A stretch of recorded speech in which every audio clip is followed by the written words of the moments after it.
Hello, one listener. This is Liam Billingham.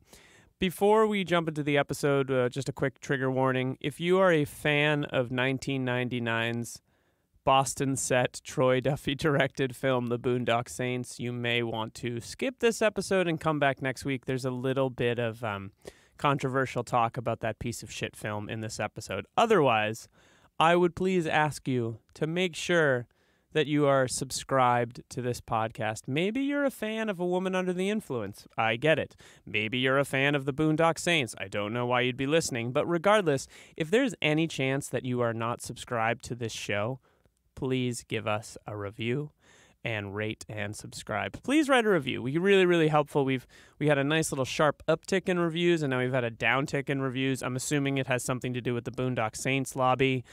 Guys, listen. That movie is putrid. It's fucking awful. And I've been saying this for 20 years, and I feel like I found my soulmate in George Fragopoulos because he also thinks that movie is a piece of shit. Regardless, rate, review, subscribe. Please tell your friends about our podcast. If you know someone who's ever mentioned John Cassavetes, let them know we have a show, please. Okay, that's it. Enjoy the episode. I'm Liam Billingham. I'm George Fragopoulos. And this is Uberbusters. Is it Almodovar's A Woman on the Verge? Oh, Women shit, on the Verge did I watch? Rivers I thought we were talking Breakdown? about, I only make that joke, and I use parentheses, because I think I texted you like 3 or 4 times saying like, what are we watching next time? Women on the Verge? You did that. No, just one time. I tell you, when I speak... But in my brain, that's how, for the longest fucking time, I thought that's you know, two things. First, when I went to buy it on Amazon last night, or rent it, Boo Bezos. In the related titles, you know what came up as something you could buy and watch immediately? What? A little film called The House That Jack Built. Oh my! Is that already available? VOD, yes, only $6 to rent. So I didn't do that. A bargain. I was kind of like, I made a lot of proclamations about not watching this thing. And that's only like $1 a brutal murder. That's probably accurate. That's how the math works out, I believe. Second thing, what? A Woman Under the Influence of what? Oh, deep. Oh, deep. So 1974. 1974 predates... Women on the Verge of a Nervous Breakdown. If that's what you're going to say. Predates the year 1975. Predates 1975. Which is a good year for... Follows Minnie and Moskowitz. Follows Minnie Moskowitz. Precedes... Chinese Bookie? Oh, yes, no, wait. I think Chinese Bookie. So, but what we do know is that it follows Minnie and Moskowitz. But this is all also building up to Cassavetes' Infinity War, which is the last... Which is the most... Also starring Josh Brolin. Well, yeah, and all as a thick Thanos. What would that... Did you say Thanos or Thanos? Thanos. I just rewatched it on the holiday break. Did you? And? It's great. It holds up so well. So we watched It's a Wonderful Life, Groundhog Day, and Infinity War. Did you really watch Infinity War? No, I did not. It holds up. You told me it holds up. Better the second time. Yeah. But that's neither here nor there. So I'd seen this one before. I'd only seen this one and Husbands and Shadows, I think, and Killing of a Chinese. This was my first rodeo. First rodeo with A Woman Under the Influence. Before we get into your thoughts on the film, are we just going to quickly recap it? I thought about that, and then I realized it's really difficult to... Because there's no plot? It's really difficult to recap this movie. Even, I noticed this, the more we do these movies... I try to keep track of scenes, like scene number 1, and then a sentence about it. But at a certain point, you're like, I don't know when this scene ended and the scene before it began. It's it's not like clear in that regard, except that there are like set piece length scenes in this thing. Yes, totally. I mean, which is funny though too, because I feel the more and more I watch Cassavetes films, it seems like they are a string of, at times, excellent scenes. And it's kind of, and there occasionally there's interspersed of very kind of like boring or kind of monotonous, or kind of like Faces felt that way, where there were these really, really long and boring scenes, but there were also these moments of maybe more like incandescent boring power. Faces. Oh. So let me give this a quick. Dude, that was so fucking harsh. Sorry. Boring faces, Cassavetes. Let me try to give this thing a real quick recap. You sound like Pauline Kael there. Can I give this movie a really quick recap? Sorry. I wanted to dish out Pauline Kael. Take that, Pauline Kael. Yeah, take that. Still alive? No. A Woman Under the Influence is about Mabel and Nick Longetti, who live in California. Yes, of course. It's an Yeah. LA film. It's an LA film. She's an LA woman. Nick is a Construction worker, laborer kind of guy but sort of seems to get called to different jobs and is often absent, at least at the beginning of the film. And in the opening of the film, Mabel sends the kids away so they can have a romantic night together, I should say, a night apart from the kids and to have a romantic night together. Nick gets called into work or told to continue working despite saying he wasn't going to. And so Mabel is left alone, which results in her going to a bar and meeting a guy named Carson. Carson. He had a great Western sounding name. And also like a Southern accent. He buys her a few drinks. They go home together. Pretty clear that they sleep together, though it's not outright. You don't see it happen. Nick comes home with a group of his coworkers. They make spaghetti at 7 a.m. And Mabel is sort of being her charismatic self, which Nick doesn't love, and results in a kind of fight. All the men leave. Nick and Mabel are left together to kind of hang out and talk about their problems, which is a recurring thing in the movie. It's really hard to do a plot synopsis of this thing. Yeah, and then the neighbor brings over kids. She acts wacky. He says that he's worried about leaving them with her. Nick comes home and slaps her because she's acting so crazy and because he can't process anything like a normal human being, and gets into a fight with the guy, because I think Nick's the jealous type and assumes every man that enters Mabel's atmosphere is gonna like orbit. Nice. So that results in a call to the family doctor, who's a gross human being, and also Nick's mother, played by Mrs. Cassavetes, John's mother. Yes, she might also be my mom. Which results in Mabel being committed for 6 months to some kind of psychiatric ward. For a period of time during which we see Nick take the kids to the beach. That doesn't seem to go well. Yeah. He gives them beer. We don't get a good sense that he's a good parent, but we don't see much of it. It cuts to 6 months later. Mabel comes back. The day Mabel is getting out of the hospital, right. Nick has thrown together an ill-advised party with all of her friends. He's told by Mrs. Cassavetes and his mother in this case to throw everyone out. Mabel comes home. There's a long extended scene where everyone tries to deny Mabel being who she is, which results in the family leaving. Nick and Mabel get into a fight. Again. Mabel cuts herself.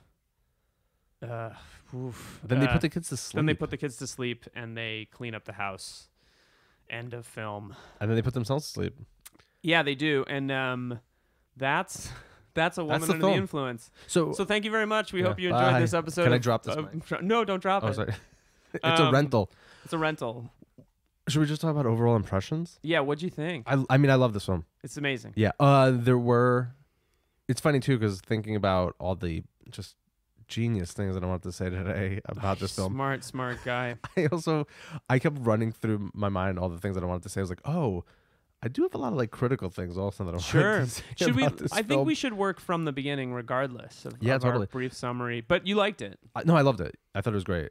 And even though I did feel there were certain points in the film, and obviously we'll get there. But for example, the very, very last scene, I felt was just completely and totally out of place. You're talking about the scene where they put themselves to bed, and there's this kind of like, all right, everyday people quality to the music, and also because that song that doesn't fucking make any sense. Because in the beginning of the film and throughout, I guess like the first half, there are all of these great, like literally like operatic overtures. Yes. There's weird music. Operatic. Yeah, and I was operatic is music from Oprah's show. and you get a car, and you get a car, Mabel Longetti, and you get a car, Nick Longetti, and you get a song. And you get a Band-Aid. Yeah, of course. For those wounds. But what do you do about those wounds that are only on the inside? Yeah, the heart. So it made total sense to me, because I thought, oh, okay, Cassavetes obviously understands that there are parts of this film that are melodramatic, and then he's putting kind of opera on the soundtrack to kind of suggest, much like in the same way that a lot of great opera is melodramatic, so too does this film at times veer into melodrama. And I could tell by the confused look on your face, you do not agree with me. No, I was actually going to make a silly joke, and then I decided against it. So you do think the film is melodramatic? At moments. Okay. And I felt like it was obviously intentionally doing that. And the opera was an indication for me, an audio clue. that is exactly where it was going. So one of the best scenes also in the film is one of the earliest scenes when he brings all of his friends over. It's an amazing scene. For breakfast, for spaghetti at like 8 or 9 in the morning, whatever the hell time it is. The men that come in the beginning. Yes. Do you think it's an interesting... So I feel like the beginning of this movie calls back to Husbands, and the end of this movie calls back to Faces. Because opening images in Husbands, the first few images are of the wives and the kids. And then it cuts to them. And it's interesting that this movie is called The Woman Under the Influence, and the first thing we see is the men at work. And that is kind of, the men at work is like a cleaver that cuts this movie up. Every time you cut to that, like one of the things we talked about early on with Faces is there's very little relief in Faces from what's going on. Like you're always in the room. You're always very claustrophobic. He seems to be using the scenes of men at work to kind of cut us out of the like kind of unrelenting intensity of the home life. Oh, that's interesting. So that in a sense it's a kind of an arena of freedom? Sure. Well, I also think that one thing that I don't want to pull away too far from what you were talking about, but we begin with the men at work, and then we very quickly cut to Mabel getting her kids ready to leave with the mom. And I was like, wow, this movie seems to me to be about working. There's more about work to this movie than I think I realized the first time I watched it. It's funny too because that opening scene I wrote down like, oh my god, it looks like Harlan County, USA. Yeah, it really does. Where they're working some kind of like quarry. Yeah, it's kind of, and they're like, there's like a blue, like, are they, it's really unclear what they're doing. Like, I mean, Nick is supposed to be a very clear blue worker kind of. Well, doesn't he say, blue collar kind of guy, right? So they go to breakfast. So they do all this work, and then they go to, no, they don't immediately go to breakfast. No, they don't immediately. I'm saying there's that, sorry, that was like the first early scene that really got my attention. So what about the breakfast scene? It's amazing also because one of the guys just like out of nowhere starts singing in this beautiful voice, and he's doing like opera, and that was like the first, I think, moment on the soundtrack where, maybe the second, I don't quite remember, where opera is used. Well, later on, not Cosmo, but the other guy with a very Italian name, Cosmo Vitelli, but that's the name of Ben Gazzara and Killing of a Chinese Bookie. But let's talk about the scene where the workers show up, because so we see them at work. And this is after she's slept with this guy that she's picked up. We see her at work. We see Mabel getting the kids ready for the day out of town. They show her sort of like having a cigarette, waiting for Peter Falk. It cuts to him at like downtown LA somewhere, and there's a water main break. And and he's talking to a buddy, and he's like, Mabel's not crazy. Yeah.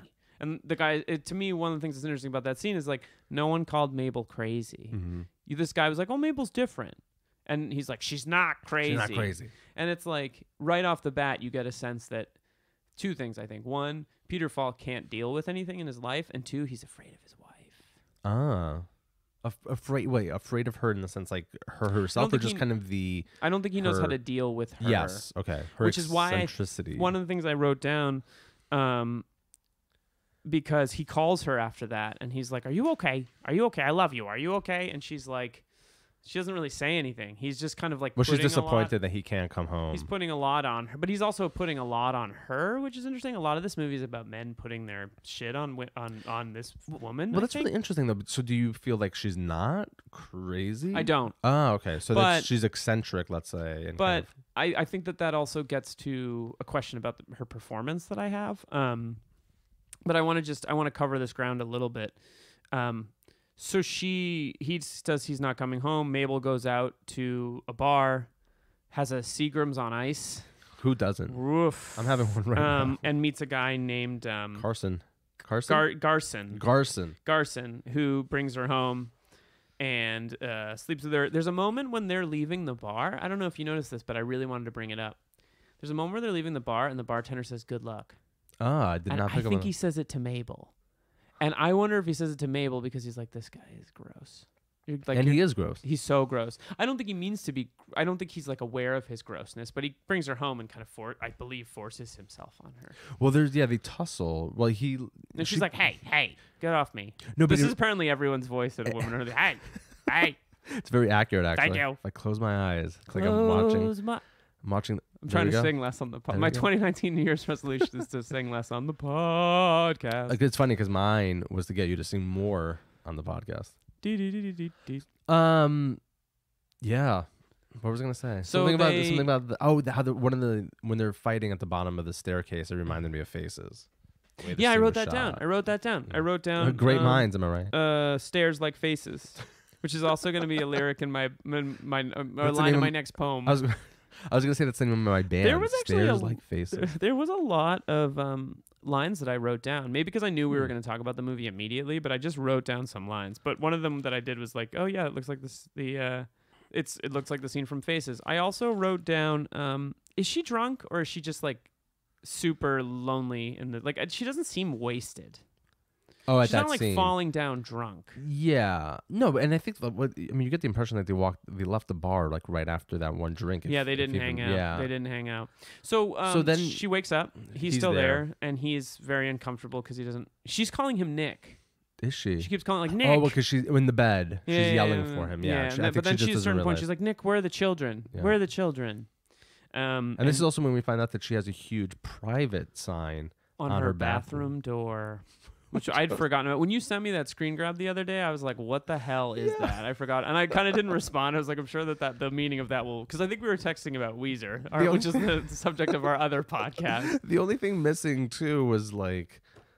a sign that lights up every time the bathroom door closes, where those letters actually like light up. I was like, what are we to make of that sign? It's really weird. It's clearly like the adult's bathroom. Yeah. So they have 3 kids. They have 3 kids. Maybe they want to make sure the kids aren't in the room. And so then we get to this scene where all the men come home, which you wanted to talk about. It's like sort of the first big set piece in the film, and a film of like 3 astonishing set pieces. So it's just a beautiful scene, but it's one of the reasons why it's beautiful is because, again, this guy just out of nowhere, she's going around the table. I think she's asking him if they could sing, if I remember correctly.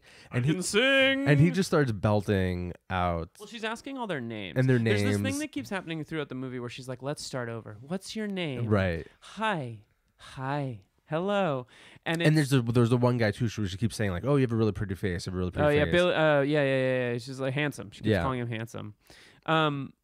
Yeah, it's a really amazing scene because I actually was one of the things I was thinking about during this scene, again, is like, why does he invite them over? And I think he invites them over because he knows that if she immediately has to like make pasta for 10 people, he can't handle how upset she probably is. So it's a little bit of like a way to deflect. Yeah, because there's very little motivation to why people behave that they do in this movie that is explained. It's there, but like I think it's because he's like, shit, I know what's gonna happen. You know what's also really interesting too that I didn't pick up on, and maybe you did, but later on in the film when the doctor comes over and his mom comes over, she says, "Oh, you brought a man over like the other night." And there was no indication, at least that I picked up on from this scene or any scene. Which man is she talking about? Yeah. Well, I assumed it was Garson. It had to have been, but the only other possibility I thought was it the neighbor guy, but that's earlier that day, so that doesn't make sense. Oh, right, yeah, and that's clearly not. I mean, a sexual thing. Yeah, because the guy clearly brought over his kids. So she's sorry. Go ahead. No. Oh no, just so this one guy. Let's just keep apologizing for it. I'm sorry. I'm sorry. I'm trying to listen better. Welcome to Sorry Cast. I'm sorry, Cast. In 2019. Sorry. Go ahead. Sorry. Is there a sorry gem in that gauntlet of his? In Thanos' gauntlet. Oh my God. Or Ben Gazzara's. Imagine if Ben Gazzara were Thanos. As Thanos, that'd be fucking amazing. You're terrible. You're all terrible at being superheroes. Thor. What the fuck's up with that eye patch? Why is he from Boston now? I don't know, dude. Dude, you got eye patch sucks. You got that fucking wicked hammer there. You look ridiculous. The Go Sox. Am I right? I don't know what that is. Get off. We're working on your. Yeah. So then they. This is getting derailed. So I swear we're not drunk. So then she continues to be like, "Oh, you over there, you're handsome, blah blah blah," and then they start to sing. And then the one guy starts to sing. Oh yeah, she tries to get the other guy to sing. She gets up and she walks over to him and she starts like feeling his face. And this is when really like Peter Falk is like, "Enough!" And all of a sudden Peter Falk is like, he just snaps. And he's like, "I'll beat your ass!" And everyone gets quiet. And then the phone rings. So wait, why did you send me that screenshot of the other guy? Do you know who that is? No, dude. That is the saxophone player from Two Late Blues, and the police officer from A Child Is Waiting. All I had to say was saxophone. The guy that saxophone, the guy who plays, the guy who sleeps with Bobby Darin's girl. Yes, yeah. I get excited when I see. There's a lot of callbacks. There's another one later in the movie. I don't know if you noticed Draper? it. No, even subtler than Draper. Mrs. Cassavetes? No, we'll get there. Ooh. Lady Rowlands, though. Lady Rowlands plays. I can't believe her name's Lady. I know. When we first, there was an early episode where we were like Lady Rowlands. I thought that was just another way to credit Jenna Rowlands. Turns out it's the Lady Rowlands. So she's touching this guy, kind of like being affectionate, and Nick loses his mind because he interprets it as like a that she's hitting on him. Yeah, it's like a sexual thing or whatever. And I think that this is a good moment to pause. Did you also pick up? I rewound it twice to pick up on that one joke that the guy was saying, but he had like a really thick, I think, like the kind Italian of like Eastern. Was it Italian? I thought it was Italian. Boston. The guy accent? sitting at the. I think it was the Boston accent. Hey, dude, what's up? Do you want to hear my wicked good joke, dude? I couldn't tell what Matt Damon was saying. I tried to listen to it twice, and it's something. Good Will Hunting under the influence. Yeah. Oof, bad joke. Something about an astronaut. Yeah, I didn't catch it either, but I did notice the guy's act. This is the guy at the end of the table. Yeah. Sitting next to Mabel. And then he turns, and then Peter Falk turns to Mabel and says, "It's not your fault." It's not your fault. I know. No, it's not your fault. Not you too, George. It's the best movie fucking ever made. Believe it or not, I do love the shit out of that. I was going to derail this by saying I'm not a huge fan of that movie. Podcast over. Flip this table over right now. Yeah, it's an amazing movie. It's like the best movie ever made. Is it kind of like the Boston Bible? It's top five movies ever made. Top five Boston movies. It's number one. What's top five? No, I'm saying. Oh, okay. Not in any particular order. Good Will Hunting. Reruns of the 2014 Red Sox World Series. No, 2004. You dumb shit. 2004. Sorry. Good Will Hunting. 2004, you dumb shit. I don't really know, but Dennis Leary Good Will Hunting is really good. I'll tell you what's not a good Boston movie. The Boondock Saints. Oh my god, I fucking hate that movie. It's awful. It's like the I fucking hate that movie. It's atrocious. And not only do I hate that movie, come at me. Let's go. But I fucking hate the cult-ish, like fanboyish quality around that. I piece hate of shit. cultish fanboyish around anyone, and I'm making a podcast about John Cassavetes. But seriously, don't fucking say anything bad about Infinity War. I love Infinity War. It's amazing. Oh, it's great. Can I? So we have this scene. He loses his mind. Everyone leaves because he loses his mind, and there's a threat of violence. And then he gets a phone call from his mother, who's like, "My stomach hurts," or something like that. And I want to pause here and talk about a couple things. Big questions. One, I don't think she's crazy. One of the things that came up when we were talking about A Child Is Waiting is the idea of like, is a person crazy or is a society crazy? Totally. And I think this movie plays with that, like on a very micro level and like a dynamic between husband and wife. But I also like, and this is going to be a really broad question, but there's something.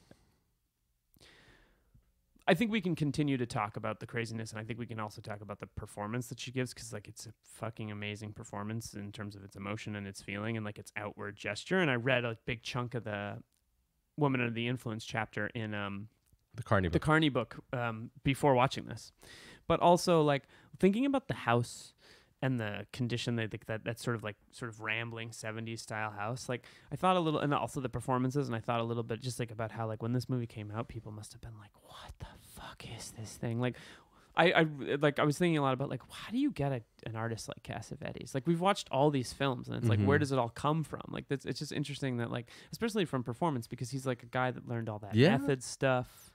And that was my critique a little bit about the Carney book, in the sense that I felt like he wasn't drawing on the correct, let's say, historical milieu or context. Ding! Tell me more about what you think the correct one. Well, again, or do you have a thought about? No, that? just like we were saying about like these films feel to me like very post-war. Okay. In their so kind like of a realism. Yeah, very good, like borrowing from like an Italian neorealism. Like again, we've kind of because the Carney pushes against that idea. No, totally. Yeah. That's why he's like drawing from like much earlier shit in terms of like the American pragmatist tradition. John Dewey. Yeah, and I was like, no, this feels to me like very, again, within its context, and that's also why I did that like ridiculous like little tweet storm. Loved that. About Storm. We should kind I'm gonna retweet that. well, Tweet storm. well, thank you. Mm-hmm. It was either do that tweet storm or watch Hard to Be a God. And I was like, I'd rather maybe not watch another scene of a man smearing shit on his face. It's atrocious. So, but that's again why the context of the Carney book kind of seemed off. However, after watching this and right after watching Minnie Moskowitz, I did also want to kind of, I guess, readjust my thoughts about how these two films kind of end on like happy notes. And I was shocked that this film ended on what I viewed as a kind of really just out of place optimistic note, but we'll get there. I agree with that. I also think one of the things that I'm really interested in is like we've talked about him as a political filmmaker a little bit, or seemingly apolitical, but like that he is I political. feel like the choice to juxtapose the men working at the beginning with her at home is a little bit of like a statement on what we consider work and how we derive meaning That's from work. Great reading, and I totally agree. And one of the things that's interesting about a guy like that making a living as an artist is that he comes from what I would imagine. I mean, we've talked about the white ethnic, the sort of like the fact that he's the product of immigrants, like making his way to Hollywood and creating a career, but doing it on his own rules and kind of making the things that he wanted to make and kind of making like pretty daring films that dispense with bullshit in terms of like, they're about performance, they're about people, they're about fairly regular lives.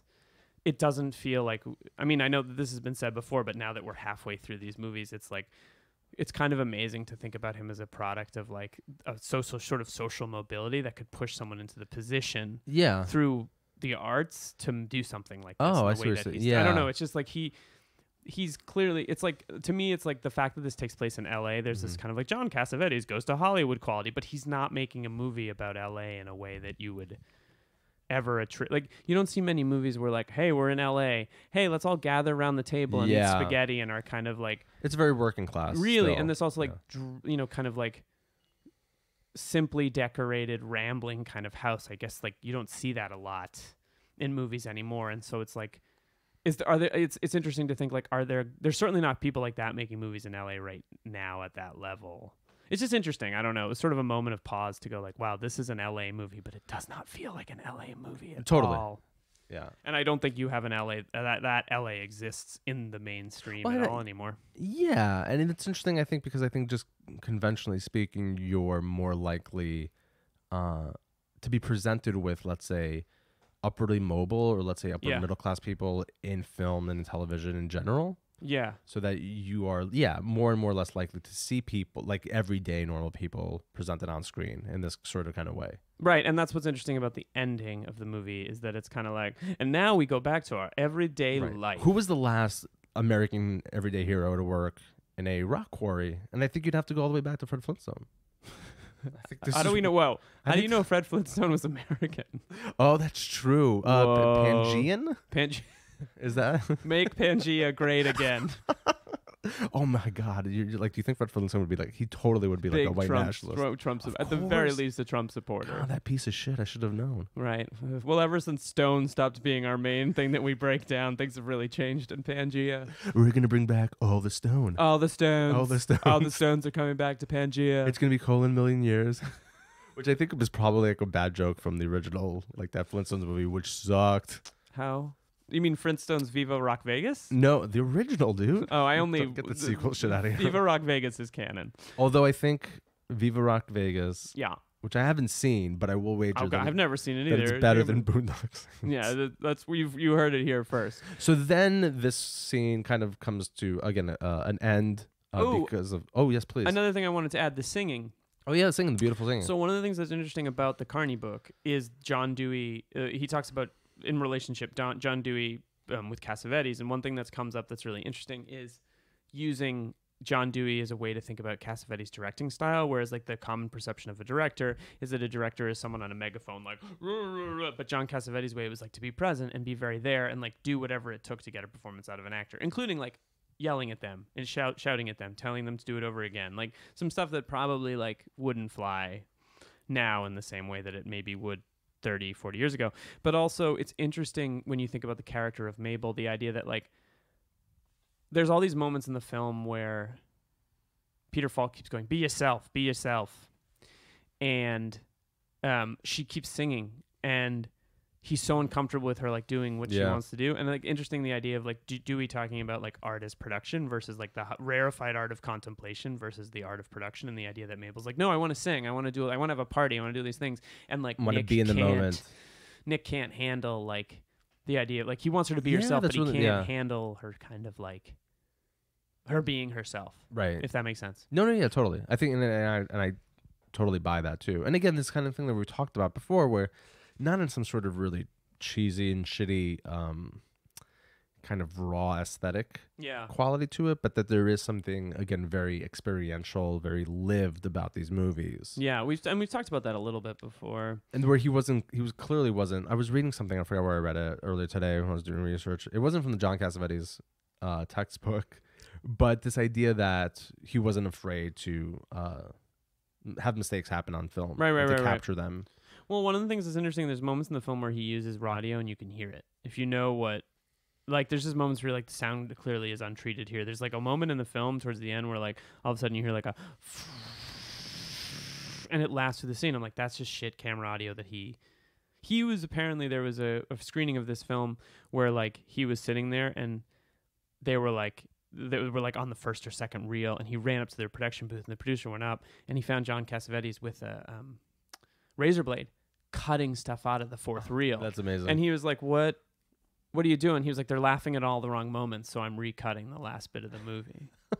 Do you know exactly what he was recutting? No, but he just was like cut like while it was like literally during the screening, he was like, yeah, that's crazy.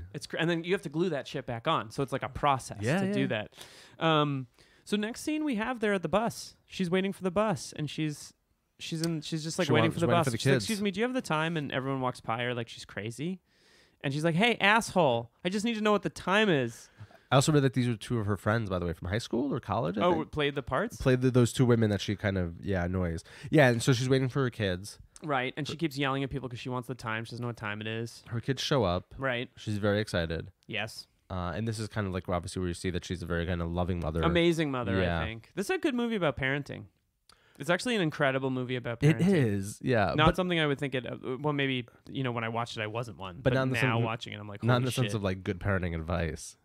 No, but kind of the challenges of like being like, she's amazing at being present with her kids all the time, and I like, he's not. Mm-hmm. So it's just powerful to me to be like, damn, this is like, in a way, it's like watching her parent. She's a good parent. Yeah, she's just maybe got some stuff going on. Yeah, no, totally. I mean, there's a certain indication that she kind of communicates with the kids on a certain kind of level that obviously he doesn't. Although there is that really touching scene where I thought it was touching. The beer? The beer scene I thought was really touching. He's a loving dad. I don't think he's a good dad. He's not a good dad. Carney talks in the book about how Mabel is Cassavetes in like real life. Like Mabel is John Cassavetes' stand-in. Like the idea that she's a director. She's like whereas Nick is always like making proclamations like, do this. Yeah. And she's very like, no, now we do, like getting in there with them. And it's an interesting juxtaposition. Yeah. So does he also kind of talk about, I'm sure he talks about the ending of this film as a moment of reconciliation? I did not get there. I have not finished that part of the book yet. I wanted to. But which is another issue that I had, which again, we'll talk about it in more detail, which is another kind of issue that I had about his general thesis about that these films aren't about reconciliation or kind of like rebirth. But these last two films certainly are. That's interesting. We should definitely get there. So then there's the scene where they're kissing in bed. And have you seen Killing of a Sacred Deer? I have. I love it. It's amazing. I don't recommend it, but it's amazing. There's a scene where she's laying down and he's kissing her. That's a lot like that Colin Farrell and Nicole Kidman scene where she just like lays down dead in bed. I'm sure that Yorgos Lanthimos has probably seen this film. Well, Greeks just have to support other Greeks, of course. That's not that where you're trying to say. Wow, you just really put the words in my mouth. But yeah, no, but it really does make me think of that. It made me think of that, and I only saw that movie over a year ago, but I thought about it. All joking aside, and that this was a serious connection that I made. Did you ever see that random? It's that Simpsons episode where it's like a whole bunch of like little short films, And there's this one 32 short films. Yeah. The Glenn Gould. The Glenn Gould one, and the Pulp Fiction parody. ripoff. Yeah. So there's this really funny moment in that where they cut to the kitchen and Bart's talking to Lisa, and you don't know what the context of it is. But it made me think about this, where Bart says like, so I says to Mabel, I says to Mabel, and then like he gets interrupted. And then he repeats, is like, all right, so anyway, what I was saying, I says to Mabel. You think it was a reference to this? And I was like, is that a reference to this? I mean, it wouldn't put it past the Harvard graduates that write for The Simpsons to have seen this movie a few times. And I was waiting for that kind of reference, but it never comes up. So then there's the scene where they're in bed after they've had sex. Ooh. And then the family shows up with Lady Rowlands. And this is a weird scene. This is a weird scene. Mabel. So I says to Mabel. I says Mabel. It's weird because there's a lot of weird motive. I don't know. I felt weird about this. It's very disjointed, but in what way? Well, like she's like kind of like, well, we're not having sex. There's kids. a lot of in and out of traffic. Like Lady Rowlands comes in, she's like, you must be tired. Can you hear my eyebrows going up? No, Lady Rowlands comes in, she's like, you must have worked hard last night. And it's like, again, there's all these things that people know that we have no idea how they know them. How does she know that he worked late last night? Did Mabel call her and be like, the time frame's a little off. Yeah, and then she's like, I'll make you a coffee. And she like disappears. And then the kids come in and he's like, kids, let's all whistle. Yeah. And like they can't. He puts them on the bed, and he puts the mom on the bed. Right, yeah. and like it's like you whistle too. And it's just like a weird scene. And but he's really tired. And he wants them to go away, but he realizes I don't know. It's just a strange scene. There's a lot of repetition in this movie. You see a lot of things happen again. It's a very long. It didn't feel like it was a very long movie, but it's a long movie. It's not Faces long. It's not Faces long. I'm still watching Faces. It's a half hour shorter than Faces. I think it's actually 15 minutes longer than Faces. You may be right. Maybe Faces clocks in like 2:15. Okay, 2:10. And this is like 2:20. And this is 2:20 something. Yeah. But it doesn't feel that long. No. I mean, I definitely checked the clock a bunch of times, but only because I was like, geez, I gotta finish this thing. We're adults, yeah, and you realize like, holy shit, 2.5 hour movie. So there's a lot of like he's getting the kids. Mabel wants the kids out. She wants Nick to be able to sleep. She's like playing these dual roles, and this movie is a lot about performance. There's moments where she's like, "What do you want me to do?" Yeah, well, they're really amazing. I forgot who. Maybe it's Nick says it to her. Like repeatedly says like, "I don't know who you are." I think at just some be point. yourself. Yeah, that's later too. Yeah, like be yourself. Do the baba. There's a movie recommendation I want to make for people out there that I thought about while watching this, and it's a much newer movie. It's called Actress, and it's from 2014 or 15. It's by a documentarian named Robert Greene, who just made a movie called Bisbee 17. He's really a phenomenal filmmaker. You told me about Bisbee. And this is about following an actress who's left acting and has moved upstate and decides to get back into the acting game. Like he started documenting her. It's Brandy Burr, who is in season 3 of The Wire. She was the guy who runs for political offices, sort of. The guy who from Game of Thrones. Yeah, that guy. He was like her. Yeah, Littlefinger. He was sort of like she worked for him in that, and the film kind of spirals off and stops being just about a woman re-entering the acting world and becomes like kind of an intentional documentary melodrama about when she's performing and who she is, and it's really really good film. Robert's a good guy and good filmmaker, and it's definitely like an interesting film to contrast this one with, especially when you think about performance. Yeah. Do you think she's crazy? No, but she's definitely eccentric. Is she eccentric enough to be dangerous? Because everyone seems to think she's dangerous. No, but there is a certain. I mean, that term is really crazy. Is like obviously like a really problematic term. Right? Yeah, it's not at all clinical, surprisingly. But it's also some. It's not. On the but crazy it's also scale, so using that language, especially because the film is sold as like a movie about a crazy woman. But there's definitely something there. I mean, I think it's interesting to think about, and this is something that I was thinking about while I was watching. It was like, to what degree they both did research on a certain kind of, let's say, pathology or what a certain kind of. I don't know if they did. Yeah, I don't think they did either, and I think that's it's problematic, right? Because I to what degree again is she supposed to be, afflicted by some sort of kind of psychological condition? I think basically we're supposed to, the obvious thing you're supposed to walk away from is that it's really fucking tough being a mom, right? And like it's very sympathetic, and as you said, that it's a certain kind of labor.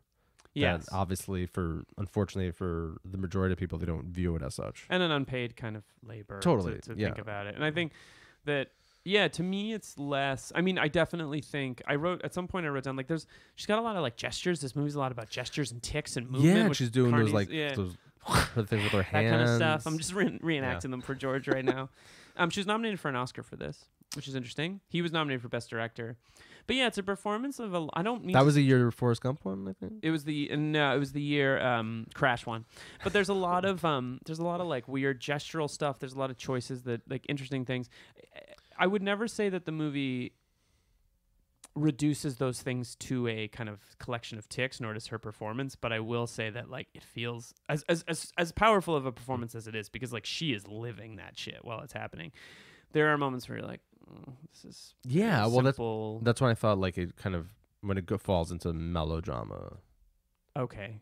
Yeah, that's a fair point. Like where they're sort of like it's not rooted in something, but it's like a larger sort of. I don't know. Yeah. That's all I got. It is melodramatic. Yeah. So then happened the scene with the kids, right? This guy comes, and what was the context for this? Why did he come up and drop off his remember kids? she's like, we're gonna have a party later, and we're gonna say very important things and do very important stuff. And I think he also like needed a babysitter. It was very weird. Right, but how did he? Anyway, I got. So these kids show up again. We have no idea why, except that I think it's that she's throwing a party for the kids, and he shows up and he won't leave. Correct. He's wearing a suit. All the men in suits in this movie are fucking pigs. Of course, yeah. But really, every man in a suit, like Nick is. In some ways, Nick isn't the worst one. Also, Nick isn't the worst one in some ways. He's the worst one in a. Who's worse? I mean, this guy's an asshole, obviously, but and he a domestic abuser. Why? He hits her. No, Nick does. Oh, Nick. I'm saying the guy that drops off the kids. Well, no, that guy's not that bad, except that he's just clearly a shitty dude. And he doesn't trust her. But I don't think she does anything outright terrible in the scene. I think she's just kind of wacky. Yeah, although there is that. I guess she does at some point to like not pay attention to them. She walks out to the garden. She's like dancing around. And that's kind of like negligent. It's negligent. Yeah. That's true. But she's also not like. And he was like, where are the kids? What's going on? And then he walked into the house and one of them is running around naked. And he's like, well, that's actually, he's already been like, get your clothes. Oh, yeah, then that's his kid. Is it his kid or their daughter? Well, Maria is naked when Nick and Mrs. Moskowitz come in. Okay. Mrs. Cassavetes. Yeah. But up to then, I mean, she's kind of, she's a little like flighty. Let's say she's flighty and a little out there. But dangerous is far too strong. And that guy's an asshole. Totally. When Nick comes in, Mabel and this gentleman, Harold Jensen, are sitting on a bed together with all the kids. Yeah. And Nick's like, what are you doing? And Maria, Nick and Mabel's daughter, is downstairs running around naked and like, everyone's scandalized. Oh God, put your clothes on. We're like, whatever. So this is also kind of what leads to her being sent away. Nick hits her. And Nick, of course, hits her when he sees her with Harold Jensen. The first of 2 times, because he hits her at the end of the film too. Right. I want to pause and jump back for a second. Please do. I wrote the scene where Nick is laying in bed, and he gets a call to get to work. He has this line, "Who do they think I am? Superman?" And like and then she says into the phone. She says into the phone, "Who do you think he is? Superman?" And it's like there are some laughs. I think that before we watched this film, I was like, this would be a brutal couple hours. It was one of the least brutal. I had more fun watching this than I did Husbands. I had way more fun watching this than I did Faces. Minnie and Moskowitz kind of tops my list of most fun, but there is a humor to this, like a human element that's quite funny. Yeah. You know? Well, and she's also so much more sympathetic than the Husbands and Husbands. Well, it's also a nice contrast to Husbands because it's about a woman. Totally. Like it's about much more mature people. I mean, Nick, for all his problems, is a providing, caring father that doesn't disappear. Yeah, I mean, that's kind of interesting because you do see the kids in a way that you haven't in the previous Cassavetes films. And also, it's not his kids because at this point, the Cassavetes kids are too old to play those parts, which is interesting. No, I thought 1 or 2 of them were Cassavetes kids. They're not Cassavetes. Zan Cassavetes is like a neighbor's kid, but I think she's the little girl that like is naked. Okay. But like the other ones are not their kids. They're too old. They would have been because Nick Cassavetes was when they made Faces in 70 had to be like 14, 15. Oh, okay. How old is Thanos Cassavetes at this point? 4 million. He's 4 million years old. He's been on, Titan for a while. Is he purple at this point or not yet? Grows into his purpleness? Yeah, well, it's a puberty thing. So then Titans hit when they're 4.5 Yeah. million years So old. it turns out he's not I Superman. like that you made that joke and then fucking abandoned me. Like, I'm over here working my ass off, and you're like, cool, let's Come move on. We fucking moved on, right? That was 5 seconds Listen, ago. I made a bad joke and I stepped out of it. I was gonna make a joke about Peter Falk auditioning for Superman just 2 years after this. Peter Falk's handsome. I just want to put that out into He has the a world. rugged handsomeness. Oof. Yeah. But I mean, you're not like turning back on your Ed Falk Cassavetes thing. Yeah. It's Cassavetes, Gazzara, Falk.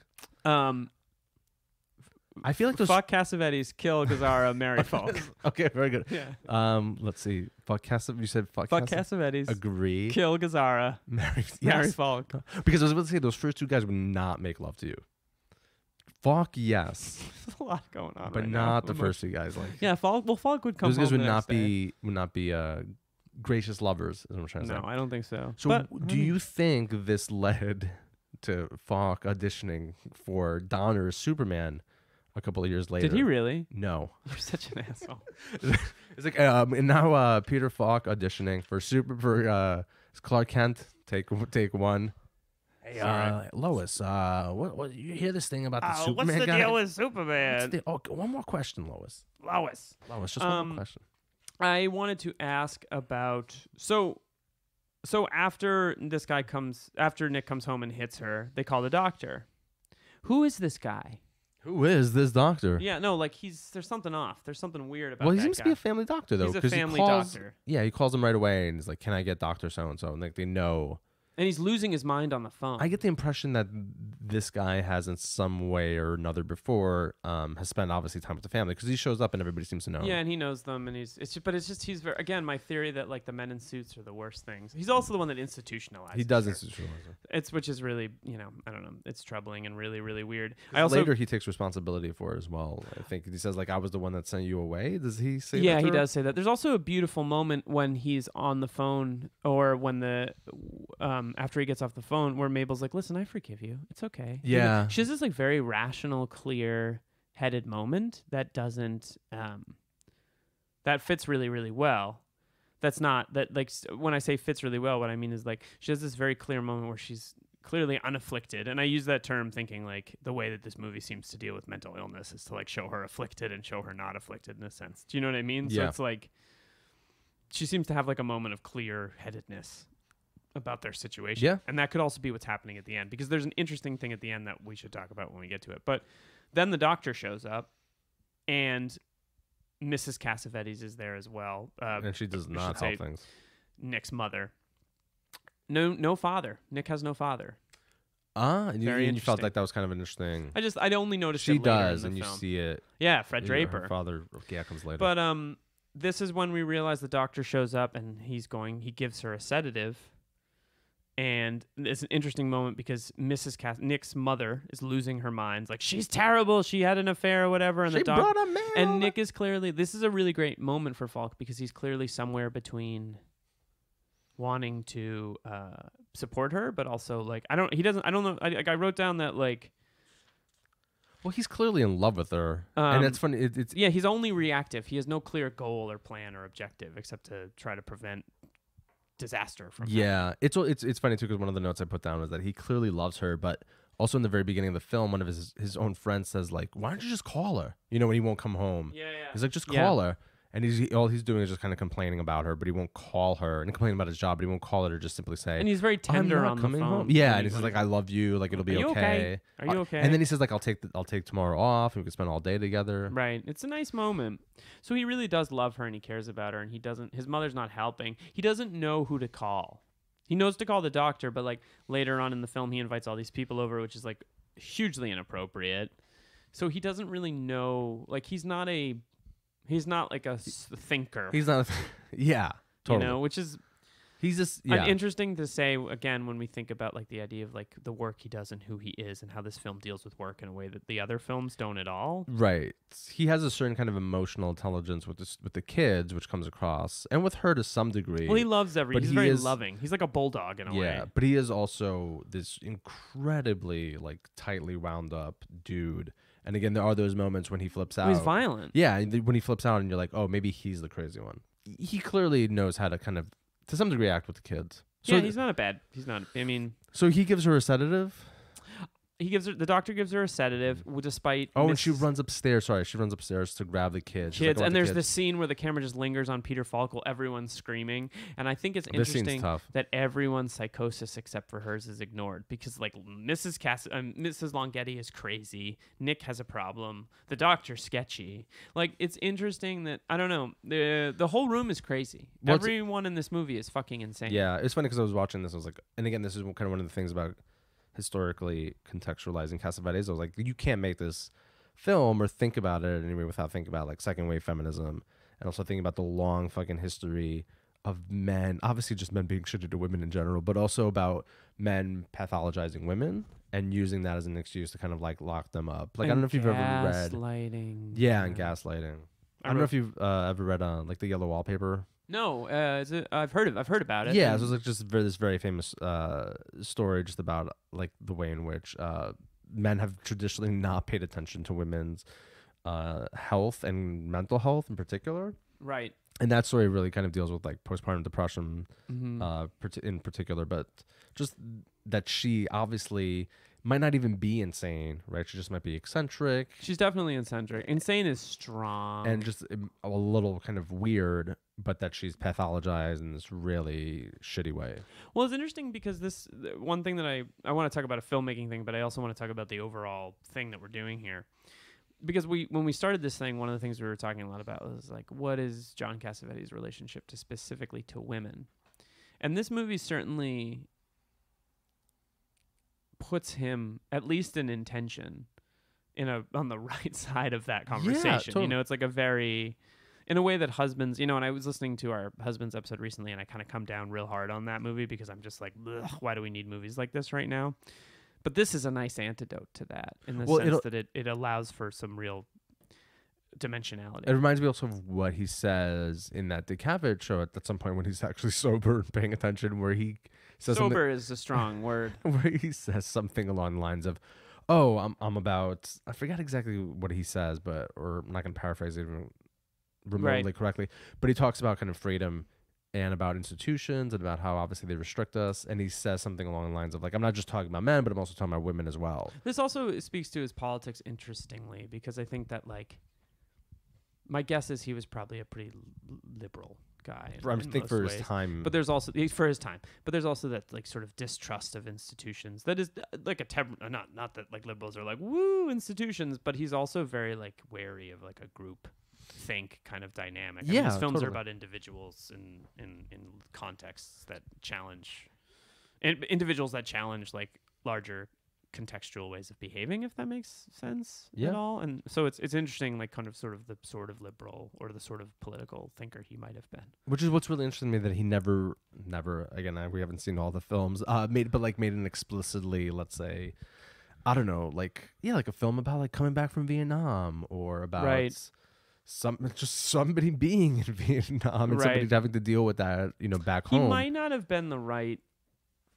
These are very claustrophobic films in that sense. Like, they're very much about like throwing people in a cage, so to speak, and just seeing what the fuck happens. And it's 1970, what, 1974? Nice and more, yeah. So there's no suggestion that Falk's character is a veteran. No, not at all. Yeah, and there's no. He might have been too old for it, regardless. I don't know, but there's no like that stuff remains untouched. Totally. So I was thinking here that so 6 months later. So before we jump ahead to that, I want to comment. During the scene when the doctor comes and they give her the shot and she finds out she's going to get institutionalized, there's a lot of like tussling. Nick grabs Mabel grabs Nick, and I think if I'm correct, it looks like they played with the frame rate, like a conventional. They sped it up. They sped it up, and it gives it. And I've never seen him do anything like that before. And again, I could be wrong, but the frame rate looks like it maybe is at 60 as opposed to 24 or whatever, and it makes that scene feel very frenetic. It looks like there's something going on with the film that isn't going on with the other scenes. I didn't pick up on that, but I mean, I'm not saying you're not. No, I'm right. No, whoa, Liam, where'd you get that knife? I'm saving it. The knife. I was saving it for when this happened.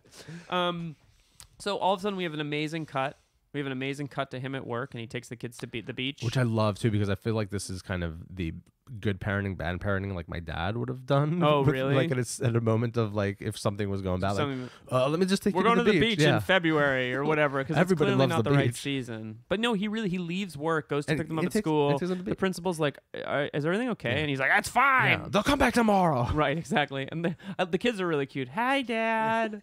And then he drags them off to school. To the beach. To the beach, and they have a really awkward time at the beach. They have an awkward time at the beach, and he takes one of his friends with him. And he brings his friend, who's kind of like, my kids are all grown, and I'm like, really? You look like you're 26. And the guy's like, yeah, you know. He could have had those kids when he was 15. Yeah, he's young. And the buddy is wearing like, you know, they have bathing suits, but then they all put on like heavy flannel shirts, so you know it's not the right season. Like it's probably March. Yeah. And then the first half of that's true. The first half of this movie. Which ends with Nick in the back of the car with his kids, and he gives them beer, and they all drink probably too much beer. I love this scene. It's cute. Yeah, because the one kid's like, "Can I try?" And it's like, "All right, but just take a sip." And then the other kid's like, the girl's like, "Can I try, Dad?" He's like, "All right, you too." But not as much as the other. Not as much as Drunky over here. And there's a little bit of a rite of passage to the like that first time you try beer. I don't know. It felt very like it's interesting to think about these guys as dads, because they're probably roughly or older than our dads. Well, probably 15 years older than our dads would have been. Yeah. But like same kind of, I mean, my dad was a fucking lawyer. My dad didn't like lay brick, but definitely came from that kind of like, what's the big deal? It's just beer. We all drink it all the time.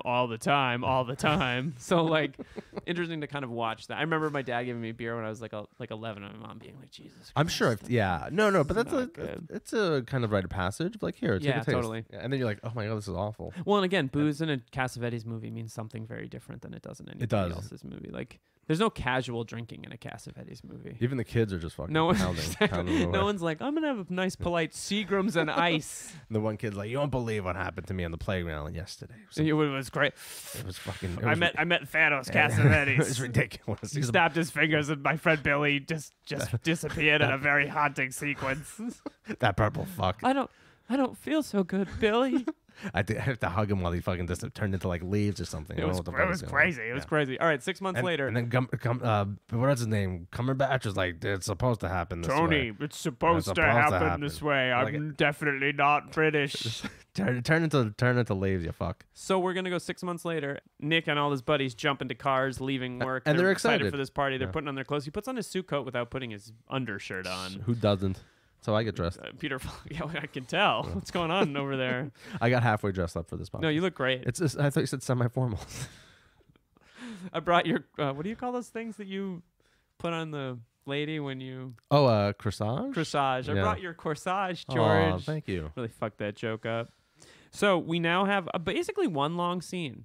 Basically the last 40 minutes of the movie are one long scene in which we have a party that Mr. Falk, Nick, decides to throw for Mabel. And we also forgot this scene just very quickly where Falk goes back to work and people are asking about Mabel. After he gets institutionalized. Yeah, and like the one guy's like, oh, what's going on with Mabel? And I think he says like, we were a real fucking asshole. And then the guy falls down the hill. And so then the guy falls down the hill. That's right. Yeah, they have a moment where they're all kind of, he's back to work. This is right the day that Mabel gets institutionalized, or the day after. Everyone's curious about Mabel. One guy doesn't ask about it, and Nick gets all like, I know you want to talk about it. I think they're friends because he knows the wife shows up later. And this guy, maybe in perhaps response to what Nick does, which is let go of the slack on the rope, falls down the side of the hill. That Nick, because of his... might be responsible for this guy falling, which is interesting because when we go to 6 months later, he asks him if the guy's sitting on the steps smoking. Yeah. And Nick goes, do you want to come? Why aren't you coming to the party? He's like, I don't want to go to your party. Yeah. And his wife, he's half Indian, I believe, because Nick says some half really Mexican, half Mexican, half He Indian. says, Nick has a few racist lines. He calls a black guy a monkey earlier in the film. Yeah, which is really disturbing. Yeah, well, which the guy also that she thinks is attractive. He calls a monkey. Yeah, so it's clearly also, I think you're supposed to read that as kind of that he's like striking out against him because he feels threatened by him. Totally. And yeah, he's a little bit racist.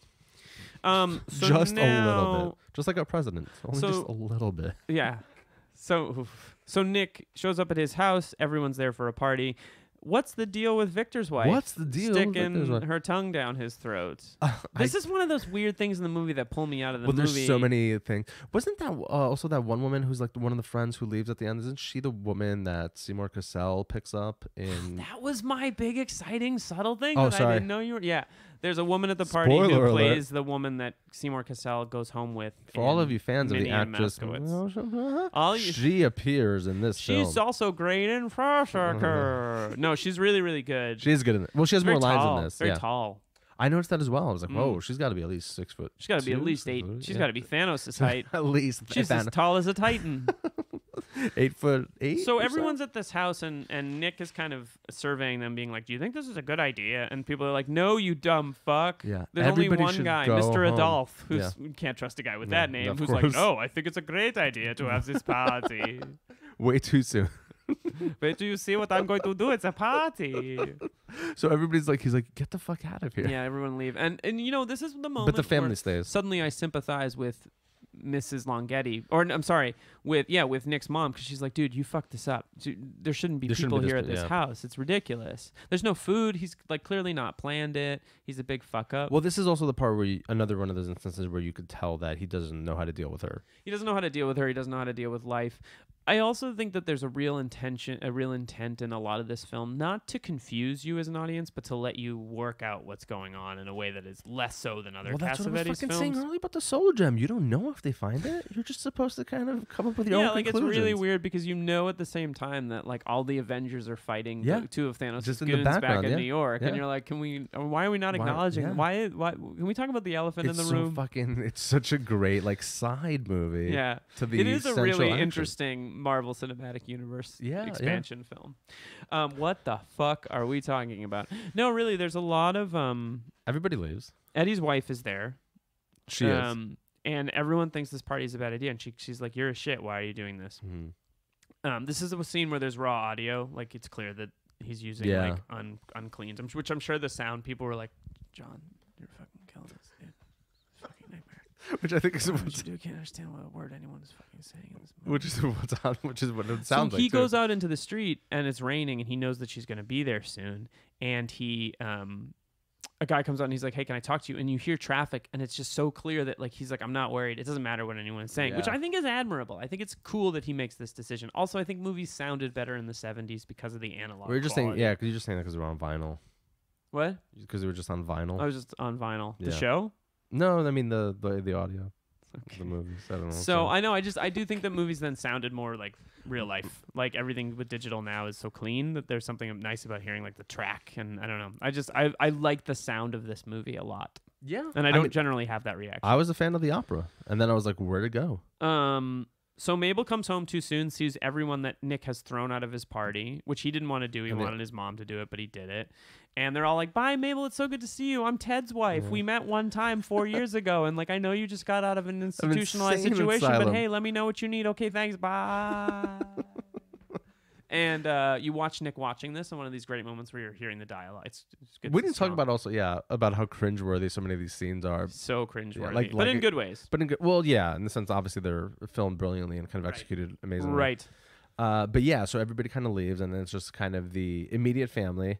Yes. She begins talking about obviously how horrible the institution was, about Yes. electroshock therapy. This scene is the scene that follows when the family's all together is a masterpiece. yeah, It it is is great. amazing because everyone gathers together.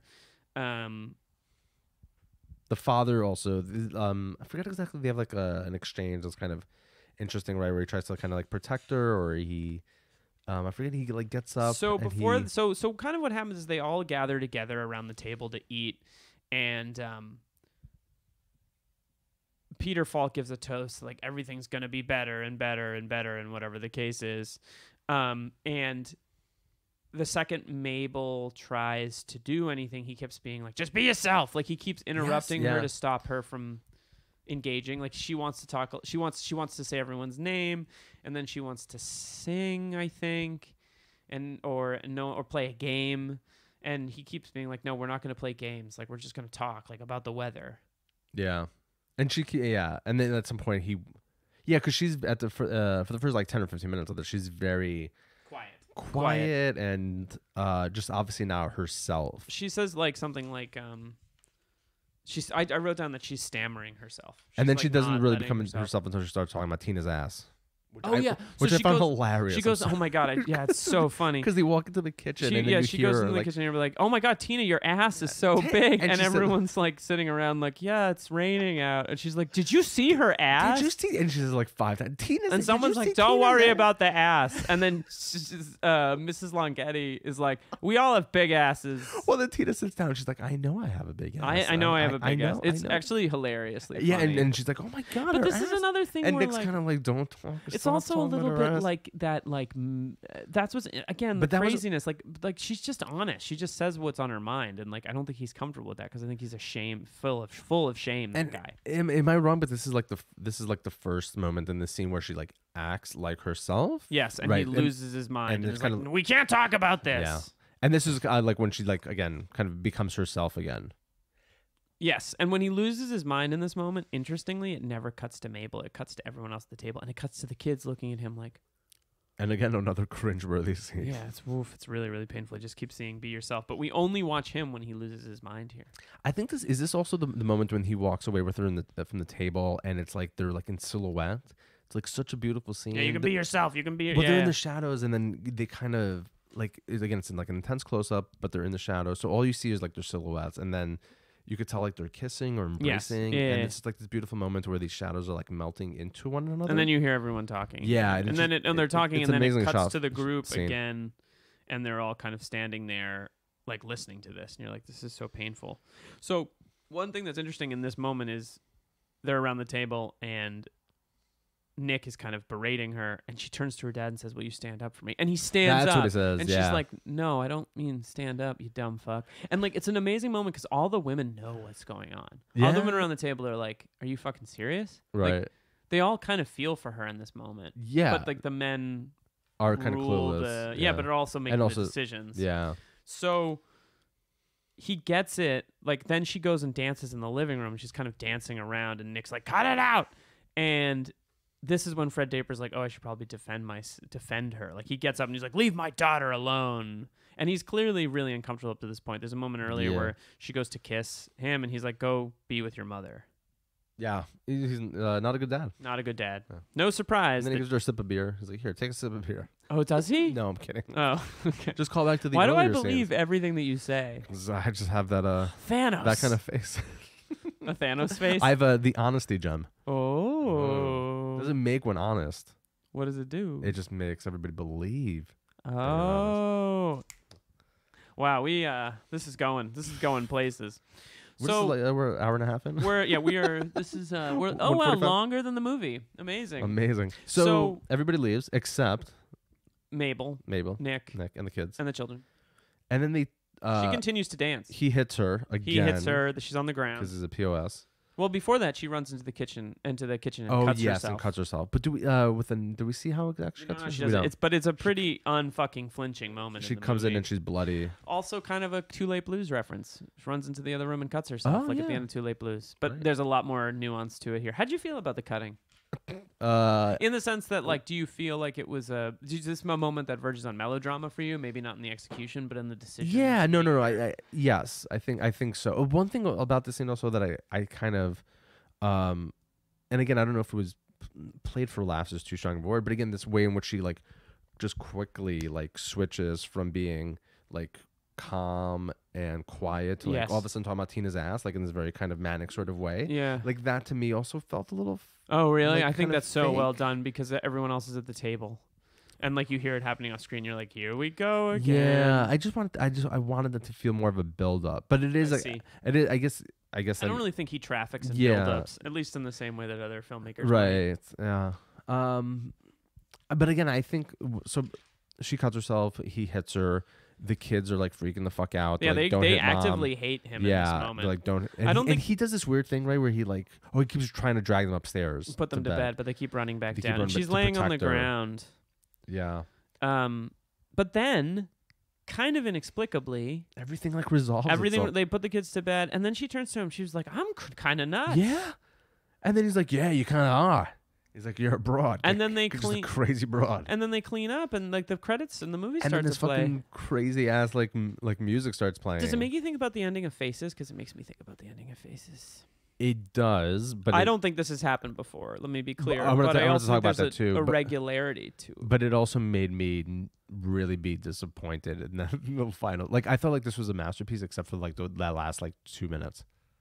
Can you call this movie a masterpiece? There's too many strange threads. Like I was just saying you hate that word. I don't like it because I think John Cassavetes would be like, "What are you talking about?"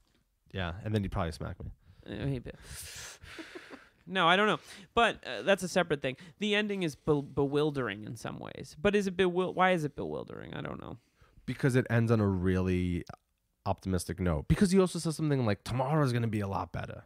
He does say that, but already said that once in the movie. Everything from here on out is going to be better and better and better. So do you think the music then is just kind of supposed to be taken sarcastically or like ironically? You mean like is he commenting on what's going on? Well, That it's like, as you Again, said, like, oh, this has happened so many times before.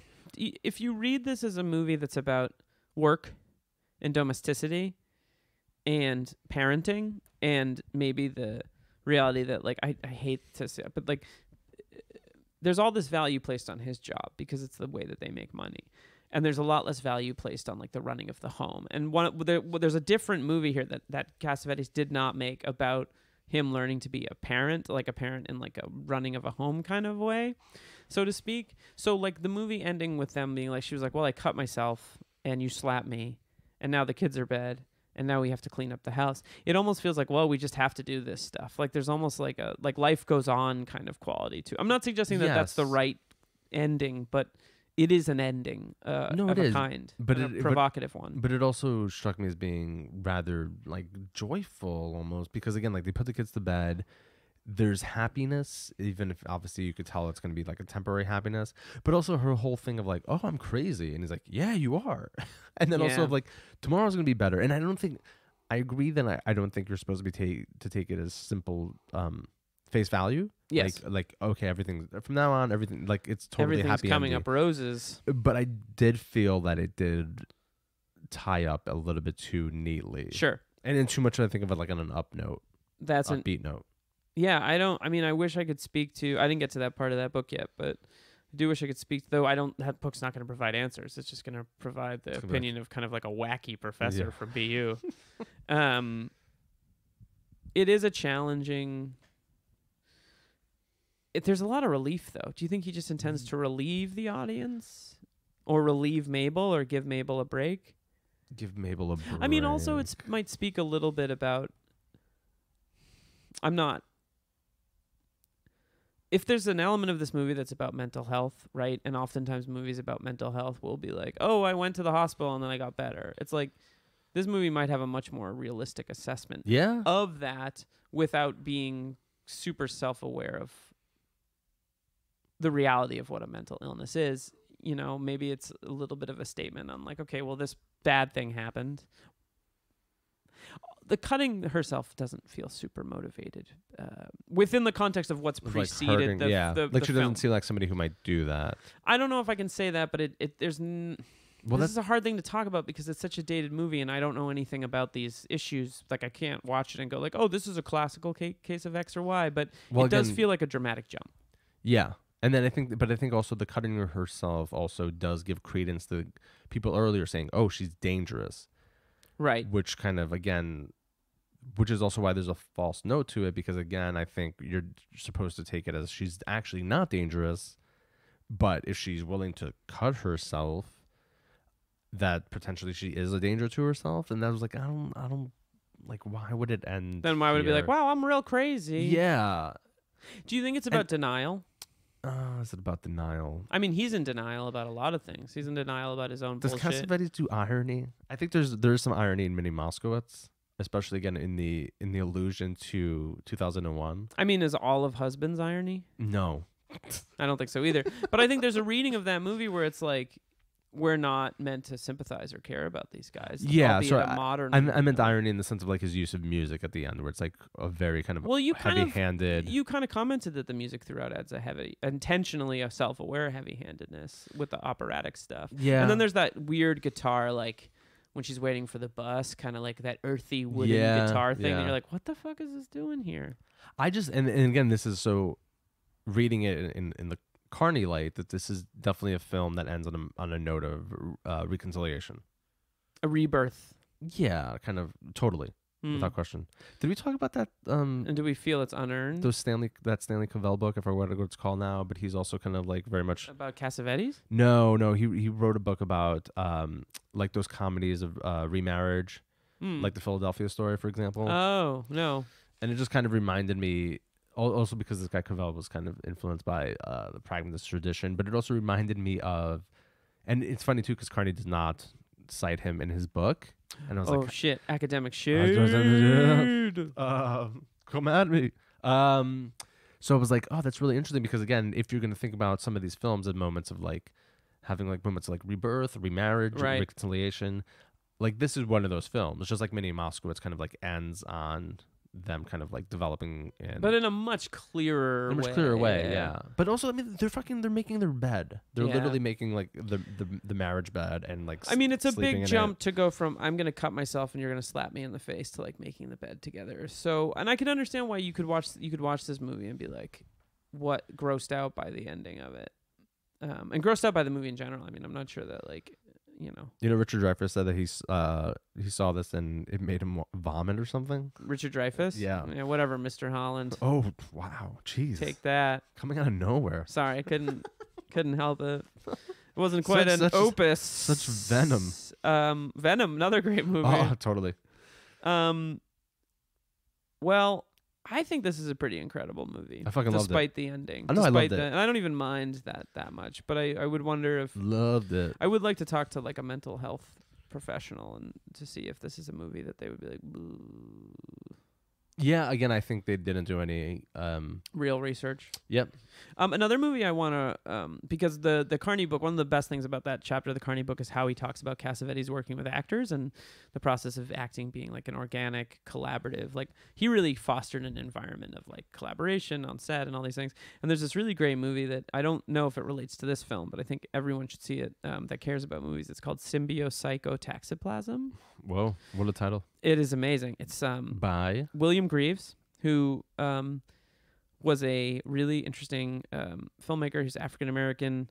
He made a variety of sort of PSAs and documentaries and films through like the 50s, 60s, 70s. And Symbiocytotaxiplasm, it's a Criterion film. It's on the Criterion Collection. He basically hired a crew to film a really cliche couple fighting like scripted scene in Central Park, and then he hired a film crew to film that film crew, and then another film crew to film everything else going on, and then so that's a big chunk of the film. And he's like he's the director in the film, and he plays this kind of like fumbling, idiotic, sexist character, like, and so you're kind of watching this like, what the fuck is this guy doing? And then throughout the film it cuts to his crew having like a conversation privately, like, yo, there's something wrong with this guy, and you don't know what's real and you don't know what's fake. And it is like, it's like kind of I mean, that to me, is it a masterpiece? I think it is, in the sense that like it really plays with the form and challenges what the form can be. And I think that like I don't love movies about artists making art necessarily, because I think that can get really tired. But what I do love is movies that like play with those things in ways that are interesting and speak to the form in ways that are, and I think that like it'd be really great if someone could make a movie about John Cassavetes making movies in a way that like was authentic and truthful to what it is. And this is one of the few movies that deals with filmmaking in like a challenging, or art making in general. Yeah. And all right, well, I think it's a great movie. Better than Boondock Saints? Well, I mean, let's not go crazy here. Definitely better than the house that Jack built. All right. Well, on that note, should we wrap it up? We should. All right. Well, if you've stayed with us, not for the too bad. Are you guys awake? Run. This is for all of our one fan. This is for you, Keith. All right. I was Liam Billingham, and I think might be George Frigopoulos, but I'll get back to you on that. This wasn't Uberbusters. Bye. Peace. Go. Basically,